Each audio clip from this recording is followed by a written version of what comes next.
now the youth empowerment program that happened last weekend was actually a joke, and so many people went there, wametoka pale na wana complain. Of course, even before the complaints, after actually the meal, we saw venye majenzi walimwaga chakula chini. And of course, I shared this video, unaona hapo kando, how these Genzis walimwaga chakula, and of course they were saying that one time in real, it's like they were disappointed. And of course, we even saw a video ya youth wenye walikuwa kwa basi chanting one time.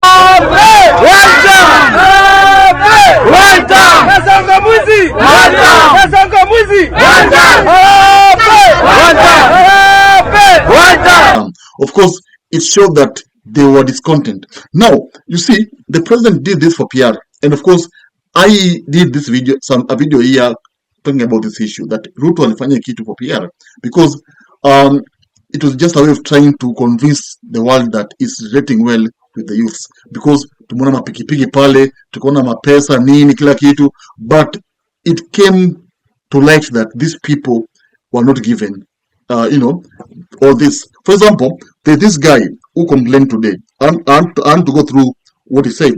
Of course, he said this: after taking the photos, we were told to go to the gate and the motorbikes would be brought.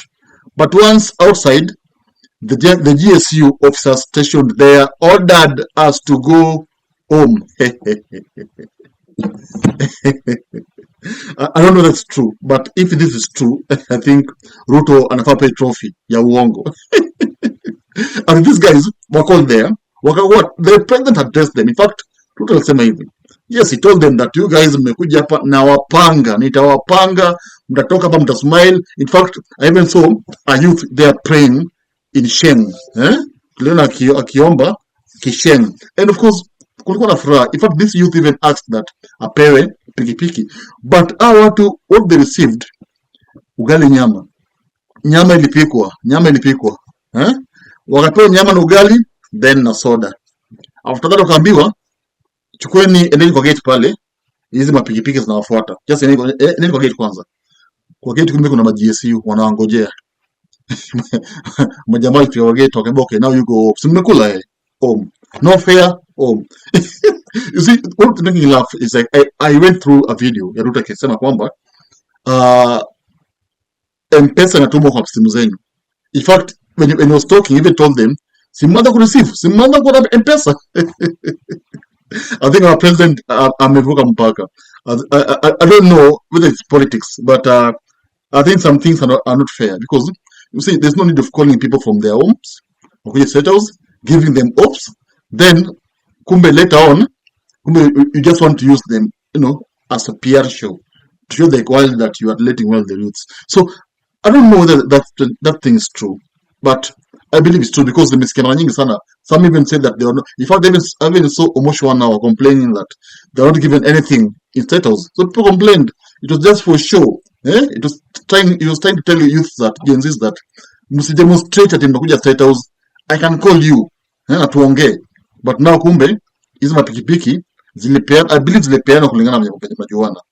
Maybe tribal, kama ni mtu fulani from this side they're being given. I believe that's what happened, because watu is complain to body. Tell me, do you think this is true? If you love politics, then Dr. Politica is your cup of tea. The place for minds that think. If you are watching this from anywhere else, search the name, hit subscribe, and stay sharp with us.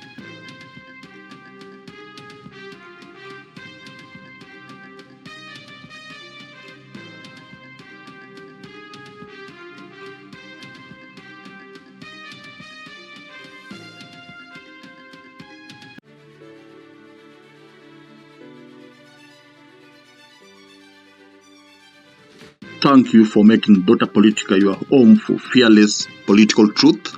Every view, every like, every share fuels the fire behind the hours of research, filming, and editing we pour into each episode. By showing up consistently, you don't just support a channel, you empower a voice. In a world ruled by headlines, spin, and power games, you remind us that real people still care about real facts. We are here to inform, inspire, and ignite critical thinking, not just for today, but for generations to come. You are not just a viewer, you are the reason this platform exists.